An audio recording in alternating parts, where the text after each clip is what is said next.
This is A's Cast Live, your comprehensive look at the Oakland Athletics. Rooker, it's a fly ball to deep center. Robert going back at the track. He will turn and watch it fly. And 29 other MLB clubs. Adolis Garcia sends on the other way. That sends Carroll back. He's at the wall. Cruz. Ronald Acuna, another milestone in a truly historic season. Julio with an absolute nuke out to left field. It's Glaber Day. And like a good Glaber, Torres is there. Join us as we take you inside the baseball universe. From humidors to Stuff Plus to walk-off dingers, we have you covered. Spend your afternoon with us, only on A's Cast Live. Here's Chris Townsend. Well, it is always an honor and a pleasure to do A's Cast Live from the field. And to start the show with a man George from San Francisco has named Dr. Emo. And there's a sounder that goes with it. Do, do, do, do. Paging Dr. Emo.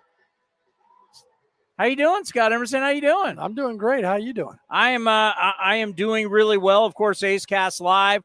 We're going to be here until we get to A's Total Access. Tyler Nevin is going to stop by the show today. What else do we got, Commander? We have the director of coaching and player development for the Pirates, John Baker, also Bay Area guy. So basically, Cody gets to bring his Pirates guy over here and grill him why Paul Skeens is not in the big leagues yet. Yeah, Bake, former Oakland A's minor league prospect. Is that valid for him to bring over a Pirate? Yeah, Bake's great people. Well, Cody's just going to be yelling at him about Skeens not being in the big leagues. Well, he'll be here soon, probably. I thought it could have been this series. Yeah. Soft landing, right? Soft landing? What do you mean? Well, you're not going to have all the hoopla and the media and the crowd and that all kind of thing. You see what I'm saying? That's kind of valid. But the big leagues is the big leagues, and it's the toughest game in town. No doubt about it. How are you, Dr. Emo? I'm doing good. You better be doing good. Your bullpen hasn't given up a run in 18 and a third. We're knocking on wood, right. Sitting on these wood chairs here. Let's go over that real quick because I think it's really, really impressive what you've done with this bullpen, because bullpens are year to year. You may think you're going to have a good bullpen. You just don't know. I mean, we had the 1 year TNT with Trinan and Trevino, and then the next year it kind of fell apart. You just don't know. So let's just overall your thoughts on your bullpen and the early success. Well, first of all, our front office went out and did a great job of getting guys that I think are, strike throwers and competitors and guys that want the baseball and guys that can go multiple innings if they have to. And that's a big plus. It's been exciting to see those guys want to take the ball. You got TJ McFarland, who says he's available every single day. Every day he's ready to rock. Every day. I'm telling him sometimes, hey man, I just need your total honesty. If you can't go today, let me know. And he's like, no, I feel great, And then you can never believe him then. Yeah. Well, I mean, the late addition to him and Austin Adams and, the way Ursig and Miller and Spence and Moeller and you look at how they've thrown the ball. Having two kind of long guys down there have helped out big time. And they've done a great job of coming in kind of a short situation as well. And Kelly's done a great job. It's just been a good collaboration so far of the guys. They want the baseball. They take it in any role, and it's fun to watch. We may spend the whole show talking about your bullpen because all the guys you just mentioned. I mean, TJ McFarland, people forget he was here during the COVID season, during 2020, and he pitched in a lot of games in that short 60-game season. But, obviously Mason Miller is what everybody wants to talk about. For you, what is it like working with him, trying to develop him into a closer, into a late-inning, high-leverage reliever? The mentality is completely different. The warm-up is different. Everything is different. Talk to us what you've done from the mental standpoint with Mason Miller to get him where he is right now. Well, I think, Mason being an ex-starter and a guy who likes to start, has command of his pitches. He's got obviously an electric fastball, one of the best in the game. He's got a really good slider, and he's got a changeup that sits in his pocket for when he needs it. But he can execute pitches, and the more you can execute pitches, hopefully that pitch count goes down per inning. But, he's a cool, calm, and collected guy but he's also a guy that's got that grit and that mad dog in you that, I'm going to end this game. I'm going to come after you. And it's fun to watch. And, there was talk at the beginning of the season, is Mason Miller the closer, or how we're going to ease him in? And, we went for it and put him in that first opportunity, and he's taken, total command of and responsibility of it. I think, just watching him and watching the grit, I think, I kind of compare him a little bit to Liam Hendriks. Liam Hendriks was in our bullpen for a few years, and he was a good pitcher. But when he got that word closer on his name, he was a totally different pitcher.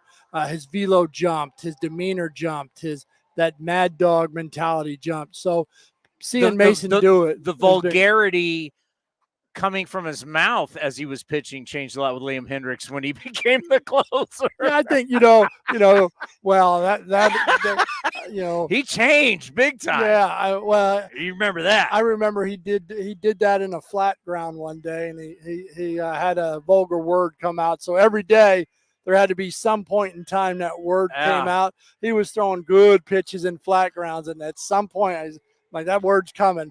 That was for me, a little superstitious moment for him, but he just carried on. Some guys need to find their inner self in different ways, and that's how Liam gets himself motivated.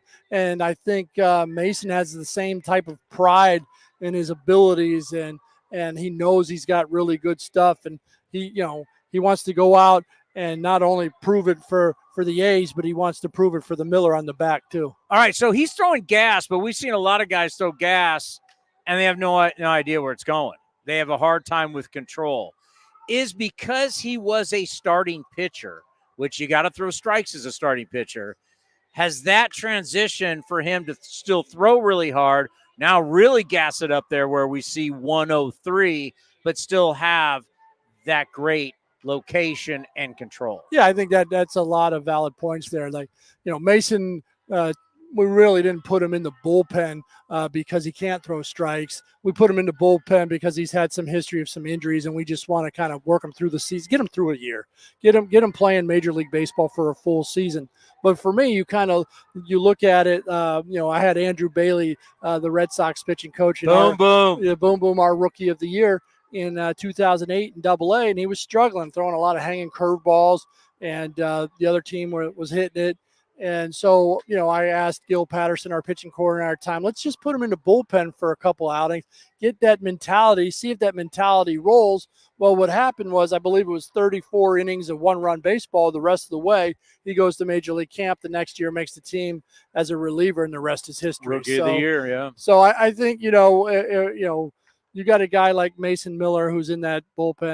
And if he enjoys it, I think he's going to really want to do it. You take Kurt Schilling, who went to my high school, right? Kurt Schilling was with the Orioles. He was a starter. And then he went to the Astros, and he was kind of a closer. And then Philadelphia got him back in a rotation, and then the Diamondbacks and the Red Sox, and it's history. And but he was able to transition. So, I think right now, as the season goes on with Mason, closing him out is going to be a great role for him, and then we'll move on from that. Yeah, you brought up where you grew up. I wasn't going to do it, and I'm still not going to do it because Cody wanted me to bring up the Phoenix Suns and your Suns in the playoffs. Yeah, we might need one more guy, huh? You might need another game. Yeah. That's a sweep. Yeah. That's kind of tough. When I think about Mason Miller and health, how does that, you go up to TJ McFarland every day. How are you? What's it like with Mason? When is he going to pitch? I technically only want to see him in games that matter. I do not want to see him that 12-3 game against Cleveland early on in the year. I'm like, no. If you're going to save his bullets, because I watch you guys. Well, you guys do a little – I call it like going to the driving range. You know, when you go to the driving range to get your feel, you guys do that before the game, so guys still have their feel. Well, what you got to remember, too, in that 12-3 game, the driving range doesn't mean anything, right? You get out on the driving range, you hit it a long way, and then the first tee box comes up, and there's trees, and there's a narrow fairway. But so I get feel on the range. I'm telling you right now, if you're throwing a guy and it's 12-3, and the next night you're winning and he can't come out, I'm going to be flipping my lid up there in the press box. Well, there's going to be games where Mason still has to pitch. He's still a young pitcher in this game. Obviously, like you said, we want him in the most important games, but we can't let Mason go 7-8 days without, getting on that mound, because that's how you get better. you get better pitching. You don't get better playing catching off the driving range. Trust me, I know. I've hit plenty of balls off a driving range, and you still go out and shoot 95. You need to go out and play the game. So, there are going to be some times, tomorrow we have an off day on the following day. If he doesn't get in tonight's game, you're kind of playing the options of how many days how many days has it been since he pitched. You want to keep him sharp for when the games mean something. He's still got his stuff. Lucas Ursig, and I try and tell people this all the time, he's still learning. Wasn't that long ago he was in AAA as a position player hitting some dingers. So he's still learning. But, wow, that last outing, his first career save, where we know he has the plus fastball. We know he's very comfortable with his changeup. We've had him on the show talking about this. But now I don't know if it's a cutter, if it's a slider, whatever the breaking ball in that can come into lefties, go away from righties. It's really 3 pitches and an arsenal that says, you know what, I know he's still learning, but it looks like he could be a closer right now. Yeah, I mean, I mean, Lucas is an amazing pitcher to me. He's learning. We've collaborated with our data team about what pitches, what usage he should be throwing to, right-handers and left-handers. He's got a good 4-seam fastball. He's got an electric sinker. He's got a unbelievable change for me, and he's developing that breaking ball. And the more confidence he throws that breaking ball, the better. And I think he's understanding that, hey, I got 2 different fastballs that play between 97 and 100, one that's staying at the top and one that's sinking down to the arm side. So I think for him, it's just kind of understanding, okay, what seams should I use for this hitter and what off-speed pitches should I use for this hitter? And that's the learning curve of pitching. That's, okay, what do I have this day? Can I locate these pitches? Obviously, when, no matter what his slider looked like the other night to Rutschman, when you're throwing 99 and you got a plus changeup and you got a plus sinker, anything with spin down is going to be good. So pitch independently, we can say all we want, but off those other pitches, it was pretty dang nasty. How important is it for whether it's Shea Langoliers or McCann? We had him on yesterday talking about they're like 2 brains working as one. It's like a 2-headed monster. We focus so much on their offense. We're talking about catching, knowing all the pitchers. Obviously, Shea catching the majority of the time, these guys in games. McCann doing his job, catching all the bullpen, so he knows all these guys. Your work with the catchers and the game plan, just how important is it to have 2 smart catchers? Yeah, I think it's very important. Going into the 9th inning, Shea and I let Shea do a lot of the talking as well because he's back there all the time. We're kind of, telling McCann about Ursig and what he likes to do, just kind of reminding the rookie catcher, right? This is what he likes to do. And we talked some about, in some situations, get beat to the big part of the field, especially versus the left-handed hitters when that left field is so big in Baltimore, playing your miss a little bit. And, but he does a great job. They both do. They both put the time into studying the opponent. We always have a series meeting. We always have starters meetings before each start. So they do a heck of a job. And, the more our pitchers execute, the better they look. I'll tell you, I have a soft spot because early on in college, I had the role where there's going to be times where starters don't go deep and you're not going to be in the back of the bullpen closing games out, but you got to keep the team in the game, and you got to throw some critical innings, maybe in the 4th, the 5th, the 6th. And when you grow up a starter and suddenly they put you in the bullpen, it's foreign. The job that Kyle Muller and Mitch Spence, I know it's not sexy, I know it's not exciting, both of them have been fantastic as this bridge to the bridge as we look to get to the closer. This middle innings, because now starters pitch less than ever before. The average guy last year in Major League Baseball went 5 1/3. So guys are going out earlier than ever. Somebody's got to come in and get outs. Talk about your lefty, your righty. They've been phenomenal. Yeah, I mean, if you look at our road trip, we had 3 games where they came in and held the score, and we ended up coming back and to win those games. So, it's for me, it's a very important role. It's a very important spot. The toughest thing for them is, how much work can they do? Some days you're like kind of holding one of them out for the next day. Like tonight you have Woody throwing with Spence behind him more so. And maybe tomorrow Stripling, you play the Moeller matchup.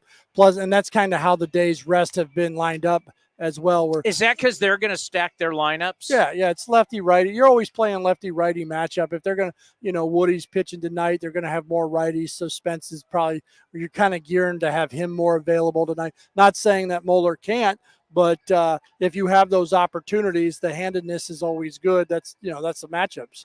That's what you're always looking for. But they've done a heck of a job of getting us to our end of the game, guys. And then how about last night? Danny Jimenez and Michael Kelly both going 2 innings apiece. We won a baseball game without using Ursig, Adams, McFarland, and Miller. So those are times that you need a good outing out of those guys as well. Overall, what is today? Game 29 or 30? What is today? Today is game. What are we? 13. It's so game 31. Game 31. All right. So you played 30 games. The overview of how your starting staff overall has been pretty good. Just an overview of your starting staff. Yeah, obviously, when we cut down on the walks and give our bullpen an opportunity, like you said, 5 1/3, we're always fighting to get into the 7th inning. I want our guys to have that drive to, get through the lineup 3 times, be good enough to get through the lineup 3 times. We are using our data and looking at it 2 times and seeing where we're at with our bullpen. But, when you're trying to develop your pitchers or your starting pitchers to go deeper in the games, you want them to be able to execute their arsenal early in the game, get some balls in play early, take the punch outs when you need it.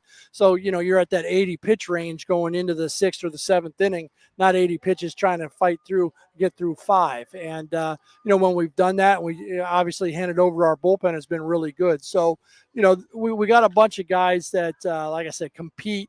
And the more we throw strikes, first pitch strikes, winning the 1-1 conversions, not getting the 3-ball counts, the better you're going to be. And when you could do that, the fresher your bullpen's going to be, and they're going to pitch better.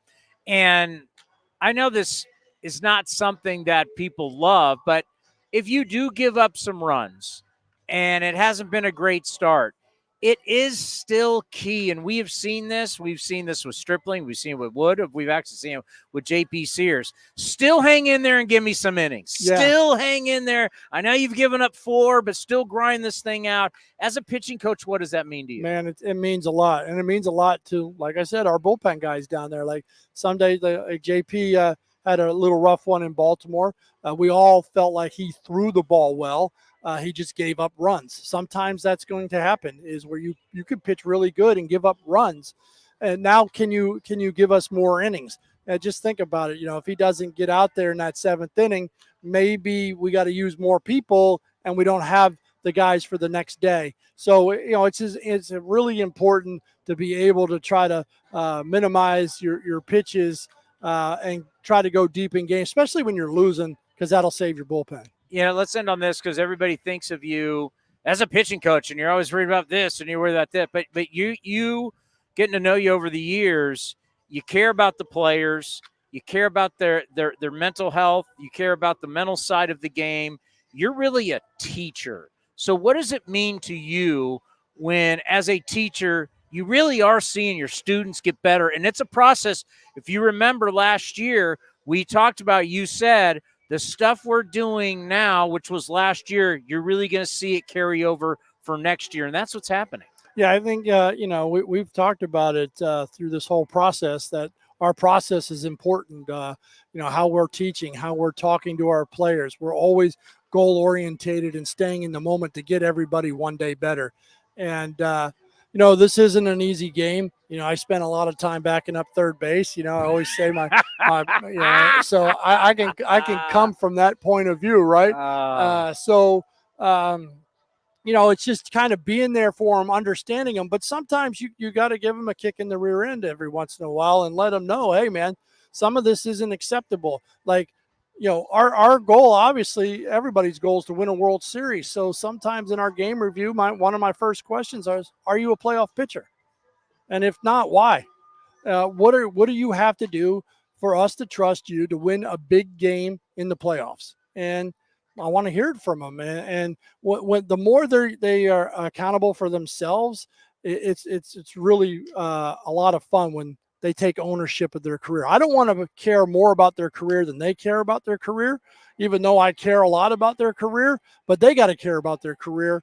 And, sometimes, there's no such thing as a dumb question. We may laugh about it, but, we need to answer questions. I need to be able to answer the why, but I also need to give them the dose of reality too. And the guys that listen and process are the ones that get better and better. The guys that get stubborn, and there are some stubborn guys, not here right now, but there have been some stubborn guys, and it's hard. And it's because they demand so much of themselves that they can't be them.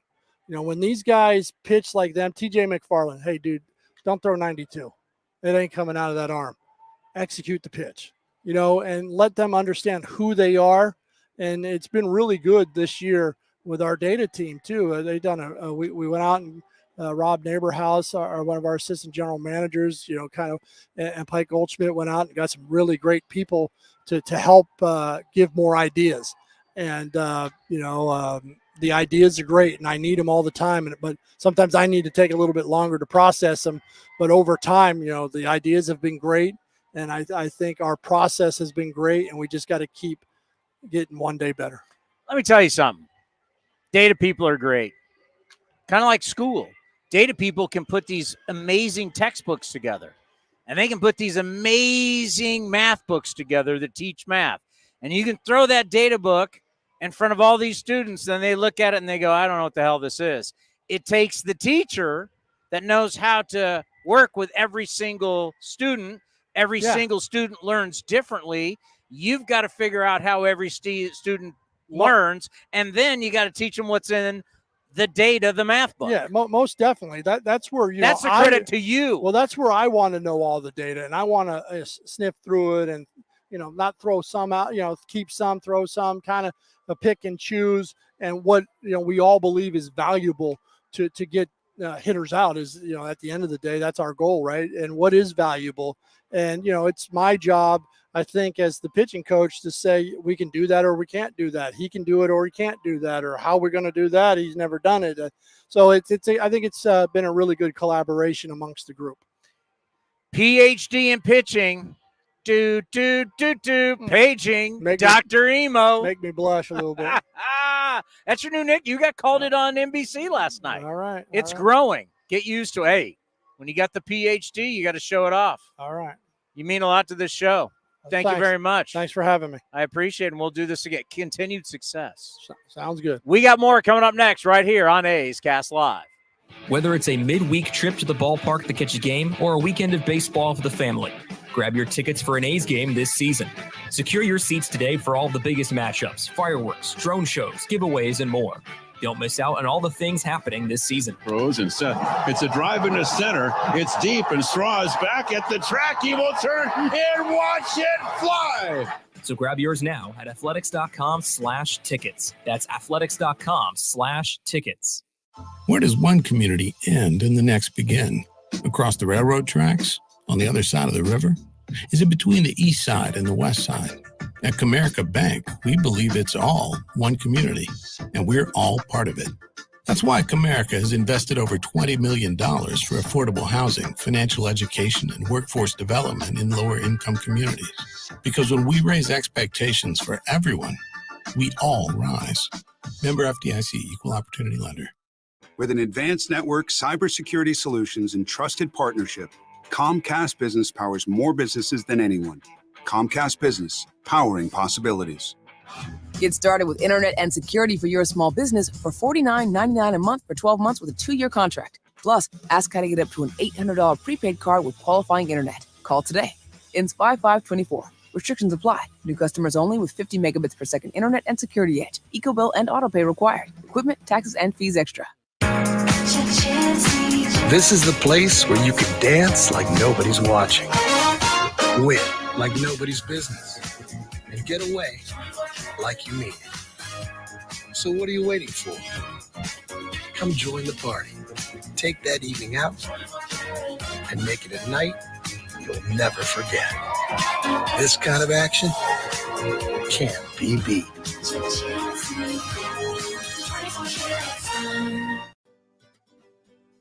With the sunshine returning, it's time for golf, and more golf at Cinnabar Hills Golf Club. Cinnabar Hills is also your destination for great food with their beautiful renovated restaurant and quality craft beer selection at their full bar.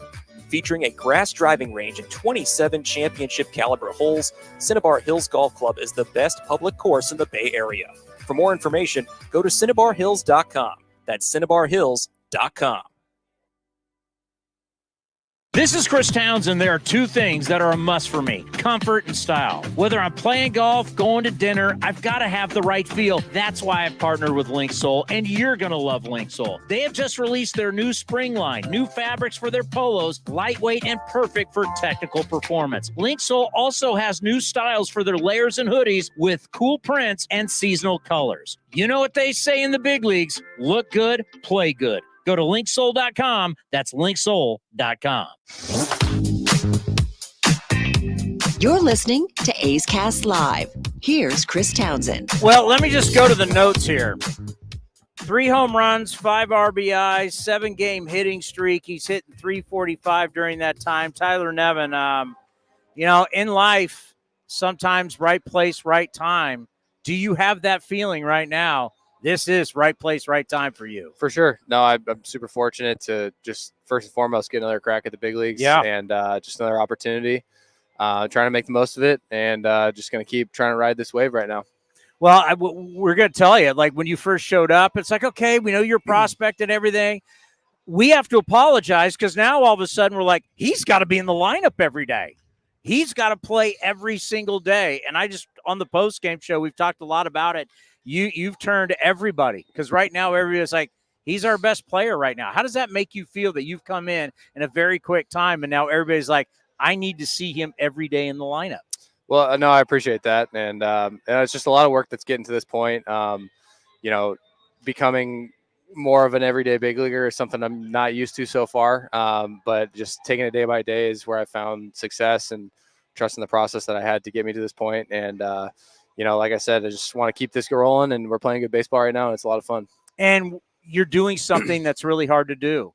You're playing all these different positions. It's hard enough, as you know, to be great at one position. Now we put you in right, put you in left, put you first, put you third. Like, what is that like when you got to, as they say, bring a lot of gloves to the ballpark every day? Yeah, I got 3 for sure every day. It's just I've learned to kind of accept it and realize that this is going to be a pro in my tool bag as far as, getting myself in the lineup. First and foremost, you got to hit, but if there's nowhere to put you, then there's nowhere to put you. So it started Double-A when I started playing a little bit more outfield. I was always in the infield, and it's really become a positive in my career, just being able to plug me in here and there and give me more at-bats any way I can. Where in the outfield do you feel most comfortable? I've been playing a lot of right recently. In the past, I played a lot of left, but honestly, they both come with the different avenues on how to play the position. So I couldn't really tell you one or the other, but every day I'm out there, I'm grateful for it. Man, as the best player of your time growing up in San Diego, you never played right field. Never played right field. No. The first, you always shag in the outfield. During BP. You don't even never seen right field. It was new to me very new to me. Like I said, in Double-A, and that was in 2019. And but I learned to accept it, and I didn't think of it as a demotion. I just thought of it as add to the toolbox. Become a more valuable player any way I can. When you came over here, and obviously everybody knows because of your father and the relationship with your dad and Mark Kotze, and you grew up knowing Mark Kotze, played together down in San Diego, and both your parents and the Kotze have lived down there for a long time. But when you got here, what did they say? What did you think your role was going to be? How did they present it to you? No, they're very straightforward. Hey, we'll get you in there when we can. It's not only going to be against left-handed pitching. Anticipate playing against left-handed pitching, but we're going to try to will you in there and, just take whatever opportunity you get and try to run with it. And like I said, I feel good with, easing my way into this lineup, and just going to try to keep playing well and see where it takes us. A lot of your career has been, and it's just human nature that you start thinking every at bat, I got to do something or I'm not going to play tomorrow, right? I got to have a stretch or I'm not. right now you're in a situation you're going to play every day. It's just the way it is. How does that feel for you as an athlete to where you're not going up there with that mentality, I have to get a hit now or I'm not playing? It's something every young player has to deal with coming up because a lot of the guys that make it to the big leagues were, prospects or semi-prospects coming up where they play every day and they're used to that role.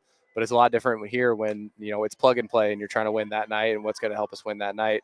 It's a process to get to this point, but it is comforting knowing that I've earned at least a little bit of leash here, and to kind of just take a deep breath every at bat and just try to have a good at bat, not try to play for tomorrow or the next day or the next week, but try to help us win tonight. And that's kind of what's helped me get to this point, I think, is going through that time period where I felt like every at bat was life or death. But that's just growing pains with becoming a Major League Baseball player. So a lot of lessons learned to get to this point. Team's playing really well. It was a really good road trip, getting off to a nice win last night to start this homestand. So when you first come in, it's a brand new clubhouse. You got new teammates. You've started to grow inside this clubhouse. Just how do you see it? How would you explain to the fans what it's like to be inside this clubhouse right now? Yeah, no, we have a lot of fun. We have a lot of fun every day. You have more fun when you play winning baseball for sure. And there's a lot of guys in there that are all pulling on the same end of the rope. And it's something that, I feel very fortunate to be a part of, really. And I want to keep it going as long as we can. Thank you very much. We appreciate it. And we're pulling for you. It's really one of the really good early stories of the season. And I know here you are, 26 years old. The world's your oyster. I appreciate it. Thank you. Good luck tonight. Thank you. We got more coming up next right here on A's Cast Live. Where does one community end and the next begin? Across the railroad tracks? On the other side of the river? Is it between the east side and the west side? At Comerica Bank, we believe it's all one community, and we're all part of it. That's why Comerica has invested over $20 million for affordable housing, financial education, and workforce development in lower-income communities.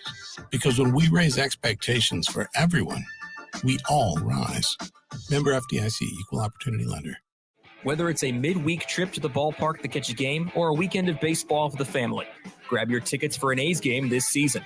Secure your seats today for all the biggest matchups, fireworks, drone shows, giveaways, and more. Don't miss out on all the things happening this season. Rose and Seth. It's a drive into center. It's deep, and Straw is back at the track. He will turn and watch it fly. So grab yours now at athletics.com/tickets. That's athletics.com/tickets. Hey, Oakland A's fans, step up to the plate with Xfinity Internet. Get the fastest speeds and low-lag streaming for an incredible viewing experience that knocks it out of the park. And you'll have a consistent connection with reduced buffering and freezing, so you can stay in all the action inning after inning. When it's game time, make sure to catch it all with internet that's powerful and reliable. Stream sports from the best seat in the house with Xfinity, because it's only live once. Actual speeds vary and not guaranteed. Many factors affect speed. For factors affecting speed, visit xfinity.com/network management. This is the place where you can dance like nobody's watching, win like nobody's business, and get away like you mean it. So what are you waiting for? Come join the party. Take that evening out and make it a night you'll never forget. This kind of action can't be beat.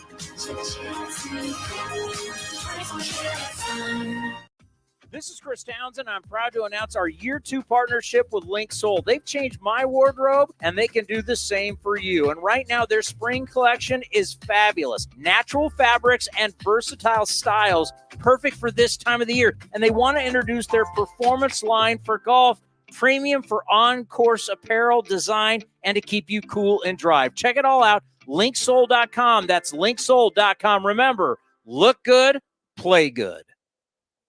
With more sunshine returning, it's time to get outside and make the most of what Cinnabar Hills Golf Club has to offer. Like 27 championship caliber holes tucked in the beautiful hills of San Jose. And take advantage of their amazing Bay Area views for your next special event. It's all for you at Cinnabar Hills Golf Club, an award-winning venue designed to peacefully take you away from the bustle of Silicon Valley. Go to CinnabarHills.com. That's CinnabarHills.com. If you're looking for a new mattress, Nest Bedding has you covered. Sleep on the same mattress Hall of Famer Ricky Henderson sleeps on. Nest Bedding is the #1 brand of online mattresses and the Bay Area's favorite mattress store. Take home the Easy Breather pillow. The New York Times calls it their #1 pick. You can navigate their easy-to-use website, nestbedding.com. That's nestbedding.com. Green and Gold fans, use the coupon code Oakland and you get 10% off your entire order. Nest Bedding, love where you sleep.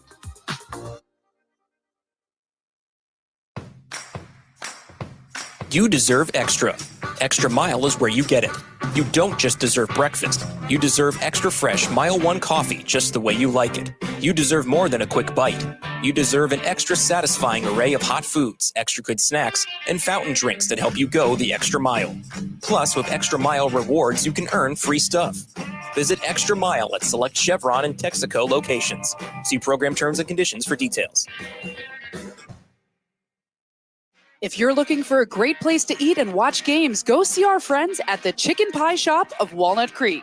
The Chicken Pie Shop is one of the hottest restaurants in Walnut Creek. You're not going to find a better menu, and come try their world-famous chicken pie that has been served in Southern California for 86 years. Spacious indoor and outdoor dining, perfect for your next private party or corporate event. Don't forget free parking. For more information, go to chickenpieshopwc.com. That's chickenpieshopwc.com. And the underdogs, Oakland Athletics, win their first championship since they were in Philadelphia in 1930. Hi, I'm Raleigh Fingers, Hall of Famer, 3-time World Series champion with the Oakland A's and World Series MVP. Winning takes teamwork, skill, and heart. So when you need an ace for a personal injury lawyer that will win you the game, go with the winning team. Call Venardi Zerata at 833-VZ-FOR-ME or go to vzlawfirm.com. Venardi Serrata, the official injury law firm of the Oakland A's. A's Cast Live continues from Ricky Henderson Field. Here's Chris Townsend. Wow. Your guy Dallas Braden has a Get Off My Mound shirt. Yeah, I saw that earlier. You know, how do we get one of those? There's only one Dallas Braden. There's only one guy like Dallas Braden. God love him. And you know what? Thank God there's only one guy like Dallas Braden. By the way, John Baker is going to join us coming up here. Maybe some people remember Bakes. He was from Walnut Creek. Yeah, from the East Bay. Yeah, and he was drafted by the A's. Didn't his name make it into Moneyball?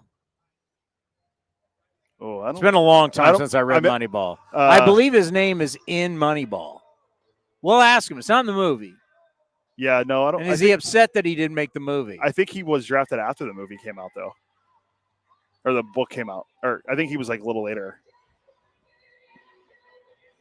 The book was 03, right? Yeah, he's drafted in 02. Oh, all right. Never mind then. That's when Michael Lewis was hanging out. Michael Lewis was the author of Moneyball, if you didn't know. I wonder if he was Baker's name in the movie where they were throwing the names on there. And I don't know. I got to ask him. Then they asked Billy or Brad. I'm pretty sure he was in the book at some. His name got in the book. By the way, we're going to do a new segment today, Hot Take Tuesday. It's hot takes on a Tuesday. You, me, Johnny D. And I guarantee you, as we get this thing rolling, more people are going to want to get their hot takes in. But right now, Hot Take Tuesday, you, me, Johnny D. I've got a great hot take. It's an in-division hot take. Well, I can't. The one I had for mine. Well, I had a couple. I'm still deciding which one I want to go with. But one of them, I guess I can't use anymore now. Mike Trout's no longer going to be playing for the Angels for a bit with the knee surgery he's going to be having. He's got 10 bombs. 10 bombs in 220. He has 6 steals. When was the last time we saw Trout steal bases? It's been a while. So this is going to be another year where one of the greats doesn't play, misses a huge chunk. What is ACL, MCL? Play doctor. No, someone speculated. I forget who it was on X. Someone said, but it was they think it's a torn meniscus, but it's not season ending. They're saying as of right now. So Andujar, it was said earlier. Andujar took some ABs out here earlier today. Off who was he taking ABs off? Scott Alexander, I think. Okay, so Andujar took some swings. He's going to be back before you know it. He went on March, so it's been about 2 months. So that is when you talk about offense and a guy who makes – I mean, he didn't strike out all spring training. It's pretty incredible. Right? And if this thing is real, because you saw where in winter ball, he was hammering it. And I remember, like, what show was it? Showed like he hit 2 home runs in the playoffs in the end in winter ball. I mean, he just mashed, right? And then he comes to spring training, and he's just killing it. I mean, he had a monster spring training. So all of a sudden, you're going to add him to a lineup. I mean, that really is what our lineup needs, is somebody who hits for contact. Yes, 100%. Somebody. That's what Tyler Nevin has brought to the party, right? Tyler Nevin has hit so much, he's now hitting 301. Yeah. Was it Lavender? Like, I haven't looked at the numbers since the postgame show last night, but it was 301. His OPS has gone up over 800. So it's like 80 something. 802, I think. Yeah. It's you add somebody. This lineup. I actually talked to. Have you heard of Bobby Crosby before? He was Rookie of the Year. Heard of him? I remember he's on the list of great A's and Pirates. But yes, I know who Bobby Crosby is. Not the guy you were throwing shots back with at fantasy camp. Last year, not this year. We're drinking beer this year. Oh, you're throwing back beers with him at fantasy camp. Yeah, that Bobby Crosby. It's frustrating. It's frustrating for the coaching staff. They can't really outwardly talk about it, but it's frustrating as hell to strike out this much. Last night, yeah, I had an odd moment last night watching this game. A sac fly happened, and what are those? As I was keeping score, I like looked at my scorebook and I'm like, what do I do? There was 3 of them. How many I wonder when we had as a team last year. I forgot. Crack staff, how many sack flies did the A's have last year? How many sack flies did the A's have last year? Patrick's so young, he goes, what's a sack fly? These guys don't even know what it is. Have you guys even heard of a sack bunt? Have you even seen one in your lifetime? They're not getting they're not getting the joke. It's okay, yeah. It's all right. You guys have been around long enough. No, there's humor with this show. I mean, we just don't pound stats all day long. They don't think it's fun. Yeah, it's okay. They're still learning. Yeah. We're getting them acclimated. I didn't know how to score it in my scorebook, a sack fly. I forgot. I had to look it up. It's what is it? It's S. What do we score? What is well, I do mine. Well, it's a sacrifice. I'm a multicolor pin guy. Yeah. So my outs are in either. You should, folks. You should, if you're a true professional, you should do your scorebook in pencil. Your scorebook should be done in pencil if you're a true professional. I am just a hack. I'm a talking hack, so I don't need to be perfect. I do mine in pen just because it's easier. Pens are always around. So my outs are either going to be in black ink or blue ink. And then red, I recommend red for everything. If you're ever going to be doing play-by-play, if you're ever going to be doing some type of talk show, a post-game show, and you have to look down at your book as a caller says, in the 8th inning, this happened, or in the 3rd inning, this happened. Red for me is if you get on base, hit, double, triple, home run, air, walk, whatever. If you get on base, you are going to be in red ink. So I know when I look down at my book, red ink shows that you got on somehow. If you are in black or blue ink, you are out. So for a sac fly, let's say a sac fly to center like we saw last night, I would write an 8 in black ink. Mm-hmm.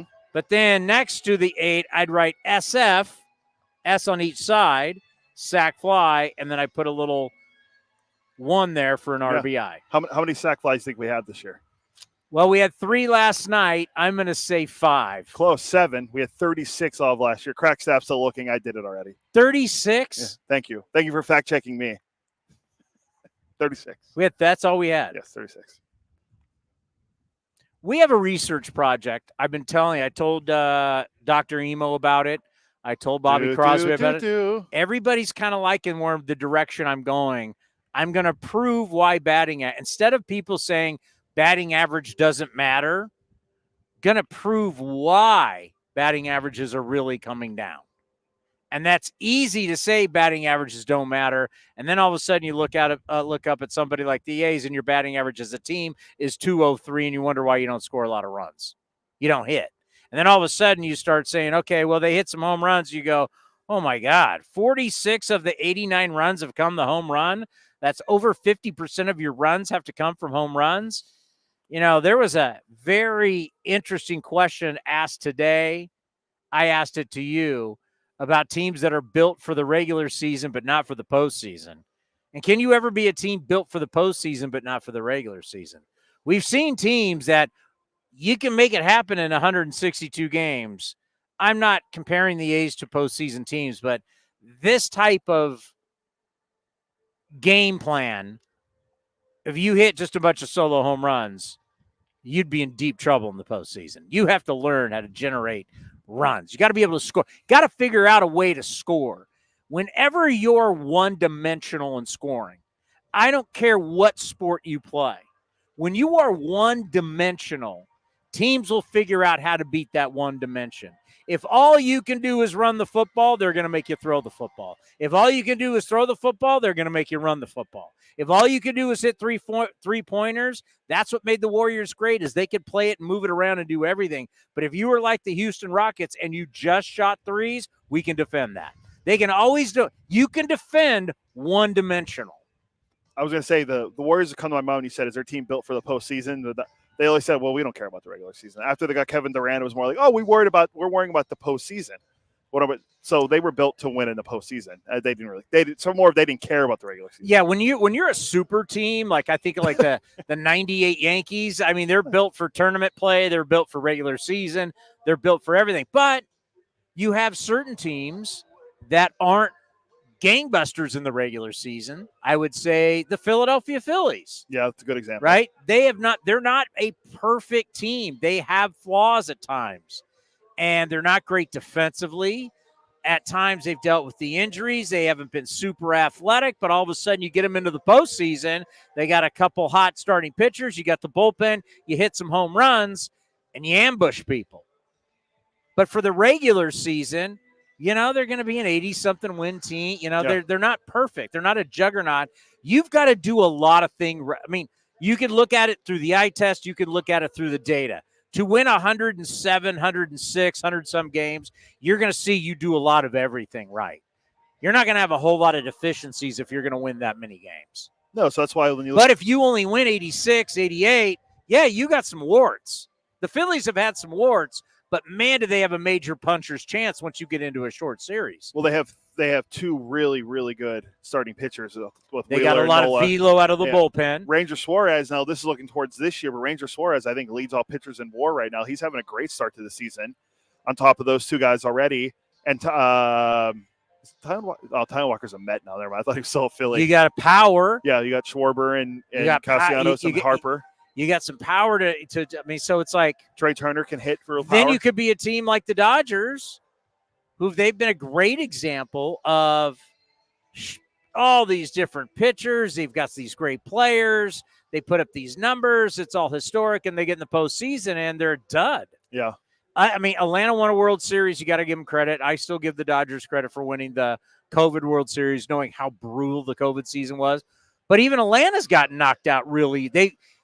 We have seen two teams that have incredible regular seasons in the Braves and the Dodgers get knocked out multiple times really easy, like disposed really easy. They've gone out like it was like, wow, why are you here? Like El Foldo. Yeah, Dodgers last year against Arizona. I give as much as I hate the Houston Astros, and I was talking to the brilliant Susan Slusser, by the way, was here. Shocked me. I was like, what? All the Giants people are here to cover Joey Bart.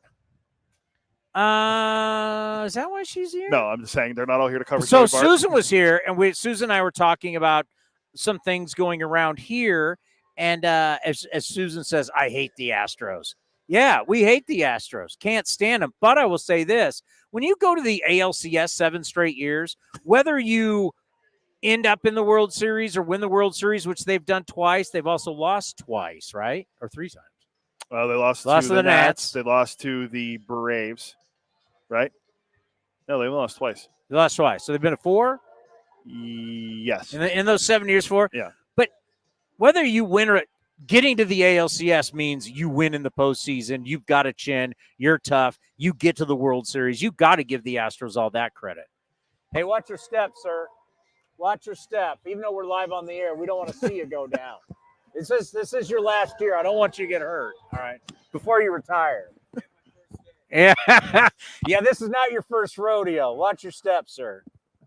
That's a longtime friend. I had to give some grief right there because we just almost – you don't see people – we have a lot of people that are walking on the other side of this, and we literally just watch somebody almost go down. Longtime friend. Would have been funny. You save lives. Save lives. Remember, was it last year or 2 years ago where the fan saved your life with the foul ball that was coming by? Yes. Remember the fans used to line up right here, and there was a ball coming right at me, and a guy caught it? What happened to that guy? It was a kid. I thought he was a teenager playing high school baseball. He had a glove. That's all that mattered. He saved your life with the glove because, none of us in the crack staff, we don't have gloves with us. So I thought that was an interesting conversation. And once again, the Astros hate them, but respect them. Clearly, getting to the ALCS every single year, getting to the World Series, whether winning or losing it, they show they're built to play in the postseason. Yeah, and I brought up the example with you from last year. No one expected. Arizona wasn't really built for the regular season or postseason. They were just building, and they got hot at the end of the year, and they made on an incredible run into the World Series. You want another softie? Nice regular season team. You want another softie? Are they in the NL West? No. Oh, okay. No. The Twins? That would be your Toronto Blue Jays. Yeah. You've been singing north of the border, "Oh Canada" to me this whole time. You want to play "Oh Canada" before the national anthem. They stink in the postseason. Yeah, they do. They got big names, and everybody's talking about how great they are and throwing sunshine on them, and they've been terrible. Wasn't it the Twins talked about last year, right? Sweep? Yeah. When's the last time Toronto won a playoff game? Haven't they been swept the last couple times they've been in? I would say, didn't they? They haven't made it out of the first round. They won a playoff game? Yeah, they beat the Rangers, didn't they? Didn't they beat the Rangers that year? Find me. This is what your guys' job. We have intern. Find me the last time Toronto won a playoff game. Well, pretty sure it's not Pretty sure. He's saying 20. Get on that old laptop. And get on that computer we bought you. I would say these kids. I would say I don't think it was 2020 because that was the year they were in the postseason that year, but I don't think they ended up winning a playoff game. He was right. 2016. Wow. Where's Vladimir Guerrero Jr.? He was on that. Donaldson was on Where's that team. Dante Bichette? Bo Bichette. Kevin, where's Craig Biggio? Where's Craig Biggio? Where these kids, we're hearing about these kids. Oh, they bring over Chris Bassett. Oh, they had Matt Chapman. They haven't won a playoff game since 2016. Hell, the future of the rotation that we were hearing about forever, Alek Manoah is pitching at AAA tonight against Paul Skeens. That's where Pablo Sandoval Jr.? Oh, wow. I'm not going to go there. Too soon? Why? You're losing weight. I'm not going to. That's why I'm not going to go there. Maybe Alek Manoah needs to call you and figure out how to lose some weight. Too soon? I don't know if I'm the model for. I guess I could be the model for weight loss recently, but yeah, don't call me. Yeah, you've lost a ton of weight. Yeah, well, it's working hard every day. Every day I'm just working to get better. Clearly, Alek Manoah isn't. So that was an interesting conversation. The other one is, I love ex-players. Ex-players bring terrific perspective because they played, right? They've lived it. We focus so much with ex-players on, inside the lines, but there's a lot about the mental side of the game. There's the financial standpoint of the game. There's how to live and survive as a professional athlete. There's a lot of things that they bring. One thing that they are really not good at, and it comes up with Jose Abreu. So one of the biggest stories today is Jose Abreu is being sent back to Florida. West Palm Beach spring training facility. He's so bad. They signed him 2 years ago. He's so bad that they're sending him back. And I got to find my note. He hit 99? 99 and a minus 99. 20. Minus 20. Remember, league average is 100. Minus 20 OPS plus. Yeah, he's 7 for 71. He's hitting 99. I mean, it's embarrassing for a guy that was a terrific player, 1 extra base hit, 0 home runs. He won the MVP in 2020, didn't he? With the White Sox? He got the COVID MVP? I remember he led in RBIs. Yeah, well, we played him, knocked him out. I want to say he might have been the 2020 MVP. And then Joey Loperfido, their number 6 prospect, is being called up from Sugarland. Who are? Space Cowboys. You're leaving the Space Cowboys. So Loperfido comes up. He has 13 home runs in 25 games. They're excited about that. But I'm listening to some of these ex-players talk about Jose Abreu. Like, it's a good thing he's going to go down and get at bat. They just can't criticize. They can't just give you the honest assessment. The guy's done. I mean, he was getting at bats on the Astros too. He's done. Like, you hope you can go down there and find something. Everything that we've heard, he's a good dude. You hope he can go down and he can find something, but he's done. At his age, where he's at, the bat speed, it's just and guys just can't give you the honest spiel. That's why sometimes you have to call it as you see it. And ex-players have a really hard time doing that. Yeah, I mean, I agree with you. Unfortunately, like it's for a guy like Jose Abreu, who was the 2020 MVP, they're paying him $19.5 million this year. That's the only reason why he's heading back to Florida, and they're just going to at least give it a shot because of the financial investment. Yeah, and he has to get, since he's have established major league player, he has to get consent to be sent down there, and he gave consent. And there was a quote Matt Kawahara, our former writer for the Chronicle, who's down there now covering the Astros, had it from Dana Brown that, he unselfishly said he wanted to go down. So, yeah, they're going to have the prospect, John Singleton and Mauricio Dubon, take some at bats at first base for the Astros, who are 9-19, but only 6.5 games out of first place still. Yeah, everybody's still in it. It's early, as you like to say. Oh, the West isn't very good right now. The West is terrible, but that's good for us. All right, here's some big story. How much time we got? Where are we? What do you want? Where? Time manage me here. We got about 4 minutes till Baker's supposed to come over. Unless I see a guy. I see a guy walking with a something. Oh, they stopped. Okay, I say because it looked like a guy with important. He's carrying like a pamphlet or the sausage story in Minnesota is unbelievable. I don't think are we gonna have time for this? Yeah, we should. Let me make sure. The Twinkies are trying to win 9 in a row, and they right now have a package of sausages that whenever you do something offensively and you come back to the dugout, they toss you the package of sausage. Correct. Which I didn't realize until watching Rocco Baldelli, friend of the program. Correct. He is a friend. Rocco Baldelli was on A's Cast Live at the winter meetings. I did not realize that they were not refrigerating this package. It's a good-sized package of sausage. I don't know the brand. Yeah, I think Baldelli says it. Does he say it here? I think he mentions it in there. But this does not end well. Probably not. No. I mean, it is a cured meat. Yeah. Yes. So we'll see how this. But at some point, they're on a great winning streak right now. At some point, this packaging, this plastic, is going to break because they keep throwing it to each other. And it's cool, right? Like anything that floats your boat and we all get behind it, right? We just seen the bird bath in Baltimore. We all love this kind of stuff, right?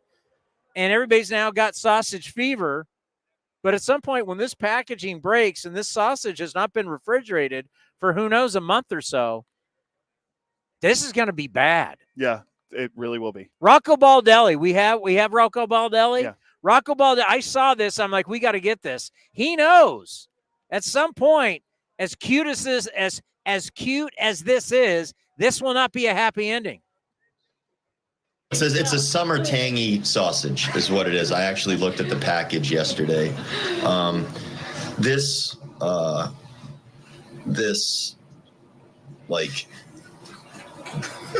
it's bringing us a lot of hits and runs and stuff. So I'm all for it. I mean, for anyone that hasn't been following, it's a substantial packaged, sausage that Jeffers has been carrying around in his bag and throwing at people when we score runs and hit homers. So I'm all for it.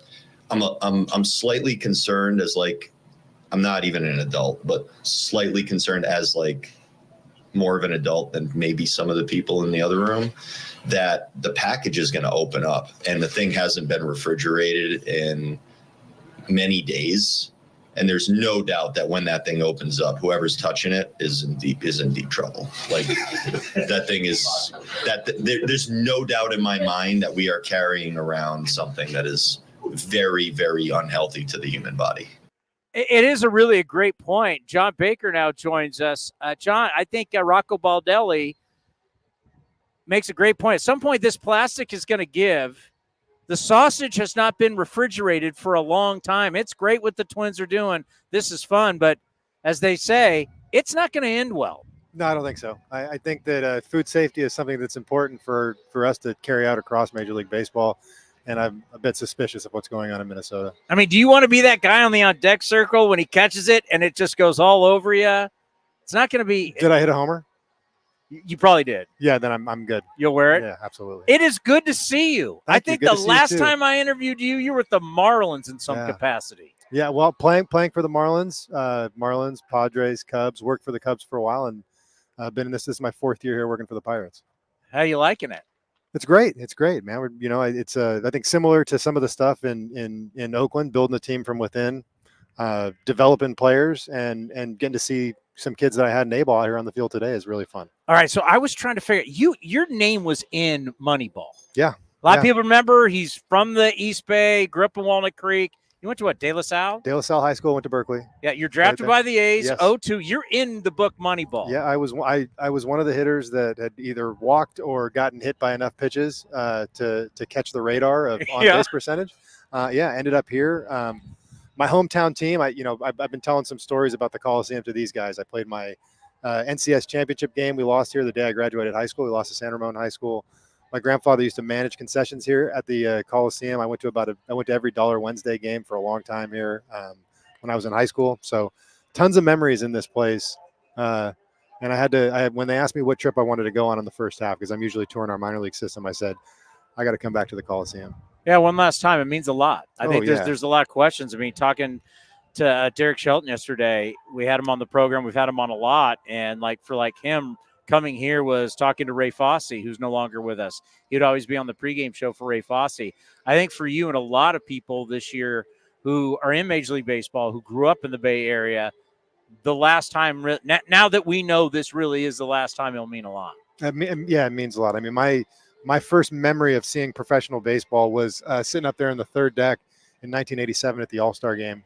And then I remember being a kid here. I was at the game the Dodgers clinched in '88 when they won the World Series, and we were trying to get back to Bart. And I remember my feet being lifted off the ground and pushed like in the throng of people. But most of my childhood memories, most of what I think about Major League Baseball took place in this stadium. So I think that it's tough in a lot of ways. I was sometimes hard to talk about. My grandfather retired from San Leandro, retired from the phone company in 1985, and he started managing concession stands here so he could come to games. I mean, we came to so many A's games that my dad's car once got stolen out of the parking lot. That's how many A's games we came to when I was a kid. That's when you know you're official. Yeah, you're official when you're walking around and there's glass all over the ground and your dad's going, I swear it was parked here. You either got broken into or it's just gone. Yeah.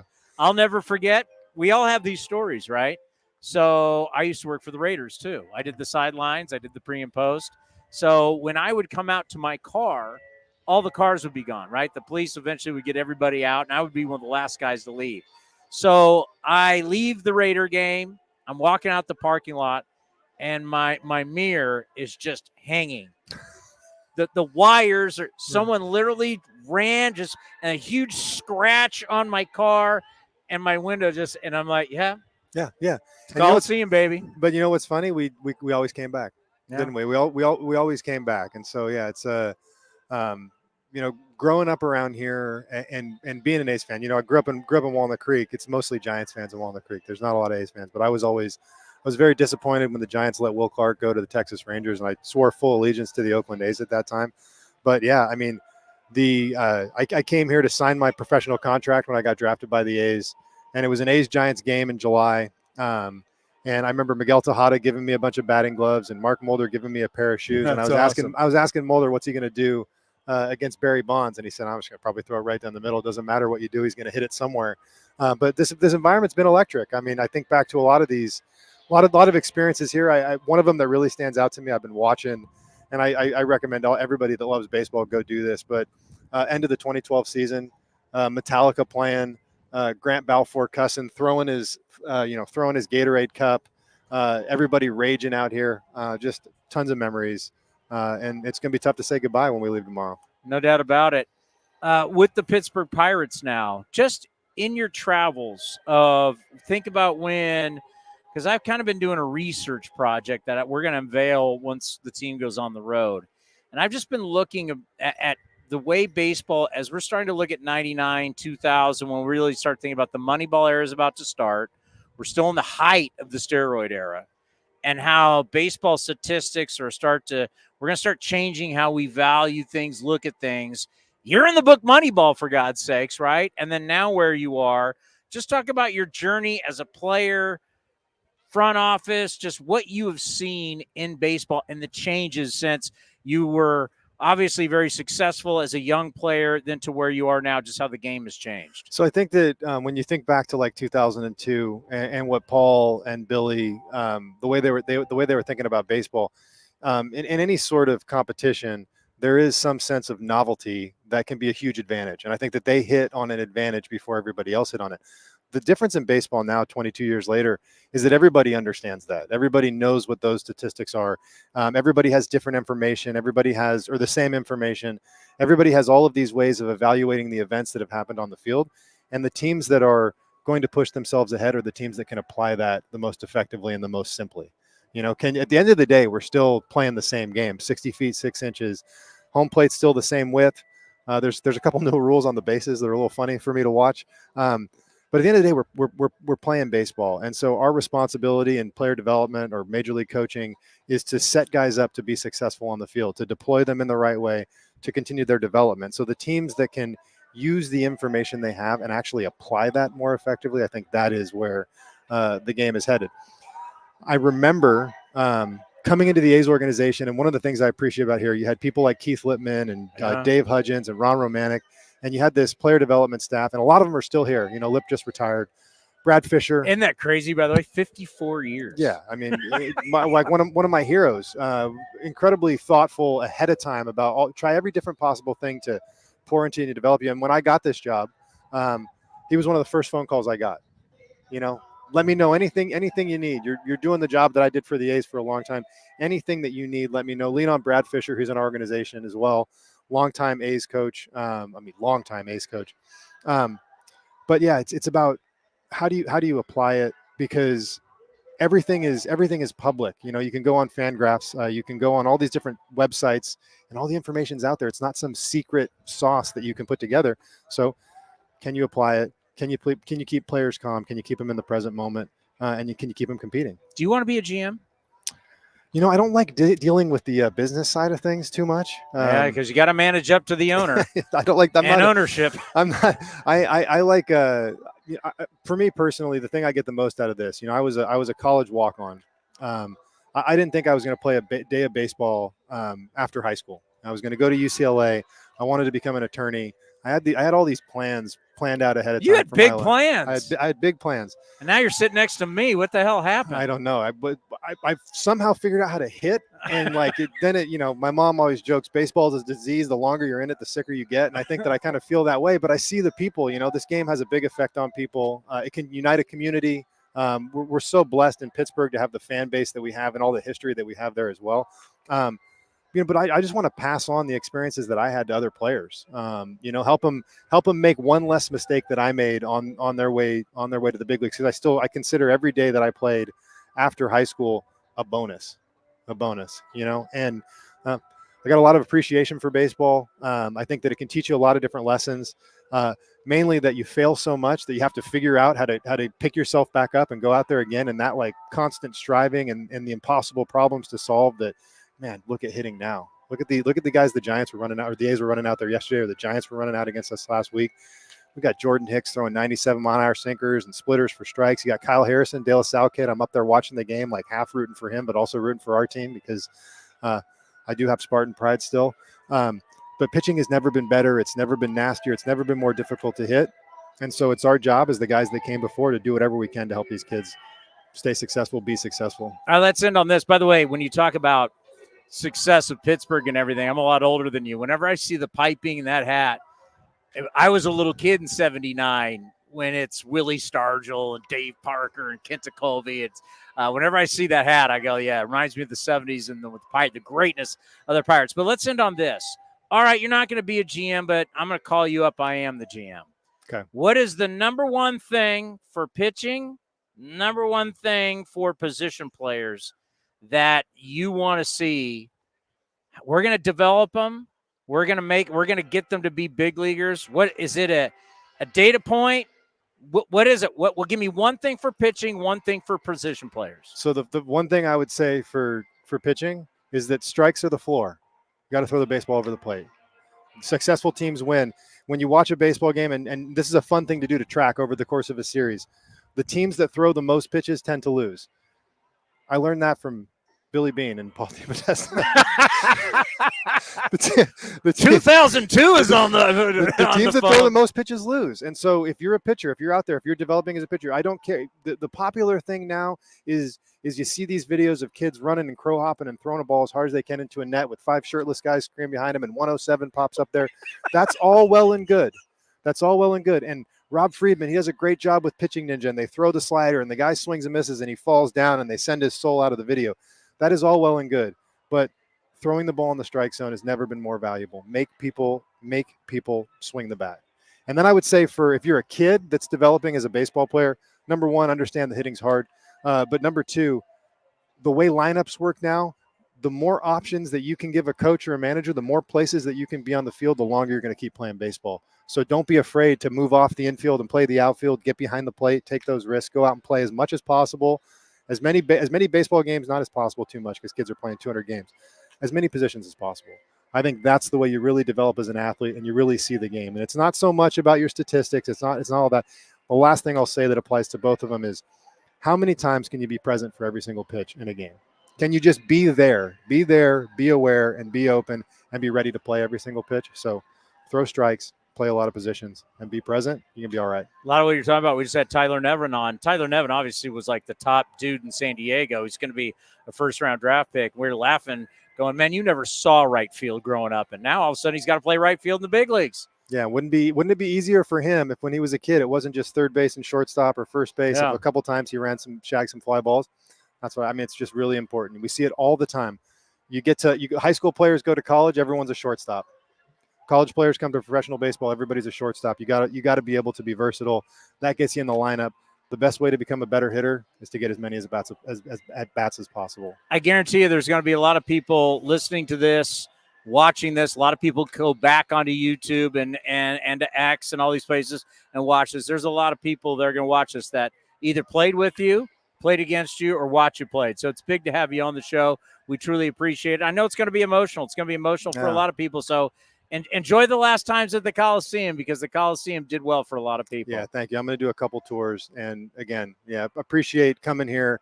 The fans of Oakland, I know it's hard for everybody to deal with this. And I can just say I sympathize because I feel exactly the same way. Be well. Thank you. We got more coming up next right here on A's Cast Live. This is Chris Townsend. I'm proud to announce our Year 2 partnership with Link Soul. They've changed my wardrobe, and they can do the same for you. And right now, their spring collection is fabulous. Natural fabrics and versatile styles, perfect for this time of the year. And they want to introduce their performance line for golf, premium for on-course apparel design, and to keep you cool and dry. Check it all out, linksoul.com. That's linksoul.com. Remember, look good, play good. Whether it's a midweek trip to the ballpark to catch a game or a weekend of baseball for the family, grab your tickets for an A's game this season. Secure your seats today for all the biggest matchups, fireworks, drone shows, giveaways, and more. Don't miss out on all the things happening this season. Rose and Seth. It's a drive into center. It's deep, and Straw is back at the track. He will turn and watch it fly. So grab yours now at athletics.com/tickets. That's athletics.com/tickets. Hey, Oakland A's fans, step up to the plate with Xfinity Internet. Get the fastest speeds and low-lag streaming for an incredible viewing experience that knocks it out of the park. And you'll have a consistent connection with reduced buffering and freezing, so you can stay in all the action inning after inning. When it's game time, make sure to catch it all with internet that's powerful and reliable. Stream sports from the best seat in the house with Xfinity, because it's only live once. Actual speeds vary and not guaranteed. Many factors affect speed. For factors affecting speed, visit xfinity.com/network management. If you haven't been to the Chicken Pie Shop in Walnut Creek, what are you waiting for? You're going to love the new menu, and it's a great place to watch all the games. Come taste their world-famous chicken pie that has been served in Southern California for 86 years. They have a new spring menu with special dishes and a full bar with new delicious spring cocktails. Spacious indoor and outdoor dining, perfect for your next corporate party or birthday celebration. Don't forget free parking. For more information, go to chickenpieshopwc.com. That's chickenpieshopwc.com. If you're looking for a new mattress, Nest Bedding has you covered. Sleep on the same mattress Hall of Famer Ricky Henderson sleeps on. Nest Bedding is the #1 brand of online mattresses and the Bay Area's favorite mattress store. Take home the Easy Breather pillow. The New York Times calls it their #1 pick. You can navigate their easy-to-use website, nestbedding.com. That's nestbedding.com. Green and gold fans, use the coupon code Oakland, and you'll get 10% off your entire order. Nest Bedding. Love where you sleep. Become an A's insider today. Visit athletics.com/newsletter and sign up to receive the latest team highlights, up-to-date news, features, and more, all delivered free to your inbox. That's athletics.com/newsletter. Where does one community end and the next begin? Across the railroad tracks? On the other side of the river? Is it between the east side and the west side? At Comerica Bank, we believe it's all one community, and we're all part of it. That's why Comerica has invested over $20 million for affordable housing, financial education, and workforce development in lower-income communities. Because when we raise expectations for everyone, we all rise. Member FDIC, Equal Opportunity Lender. With the sunshine returning, it's time for golf, and more golf at Cinnabar Hills Golf Club. Cinnabar Hills is also your destination for great food with their beautiful renovated restaurant and quality craft beer selection at their full bar. Featuring a grass driving range and 27 championship caliber holes, Cinnabar Hills Golf Club is the best public course in the Bay Area. For more information, go to cinnabarhills.com. That's cinnabarhills.com. This is the place where you can dance like nobody's watching, win like nobody's business, and get away like you mean it. So what are you waiting for? Come join the party. Take that evening out and make it a night you'll never forget. This kind of action can't be beat.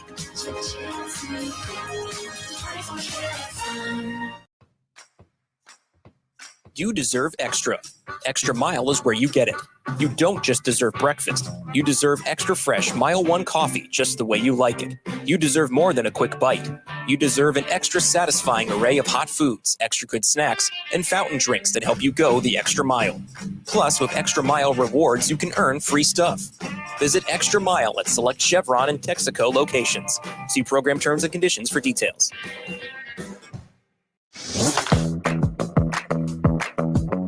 Now back to A's Cast Live. Here's Chris Townsend. I've been waiting for this. I was thinking about it. Because people just say some really good things. They say some stupid things. It's hot takes. You got to have some hot takes. Hot Take Tuesday is what it is, yeah. So I thought about it last night, and I came up with the idea. You guys are sleeping. I'm thinking about the show. I got a text at 1:42. Fact. People freak out like I don't sleep. I'm a vampire, right? So it'll be like 2 a.m. I'm texting people, and they're like, "Dude, what were you doing up?" I'm like, "I'm up." This morning, I was like, "Man, Towny was up late." I'm watching Quick Pitch. Let's go. Hot takes. So each Tuesday, see, and I think how this is going to go, we're going to give some crazy hot takes. People are going to want to start getting in on this. I love Hot Take Tuesday. I'm in every week. I think a lot of people are going to want to be in on some hot takes. Yes. So if you want something big, bold, bad, you come to Hot Take Tuesday. Hit it.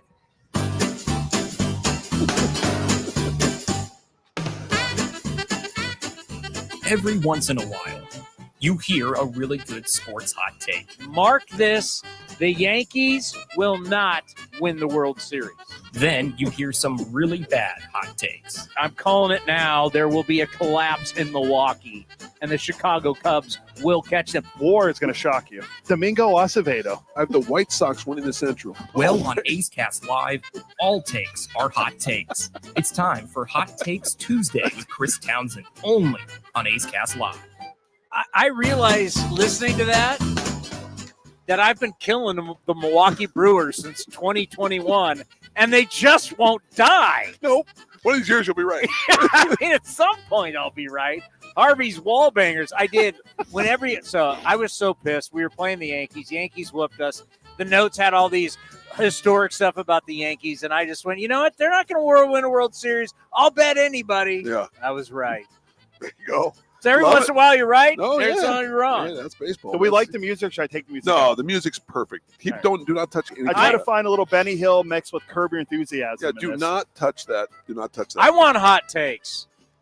Yeah. Well, who's going first? I want you go. Yeah. All right. Okay. Fine. 6.5 games doesn't mean anything. The Astros will still win the AL West. Oh my God. That's a pretty hot take. Wow. I don't care if Abreu's in the spring training complex. Wow. They'll still win the AL West. 8 years in the ALCS. If I had anything to throw at you, I would. Hit him. If you hit him right now, I'm What in. a gross take. What a gross take. If you just punched him, I would literally back you and go, well, it wasn't Johnny's fault. Had it coming. Yeah. It slipped. There's a lot of animosity between us anyway. Wow. Right.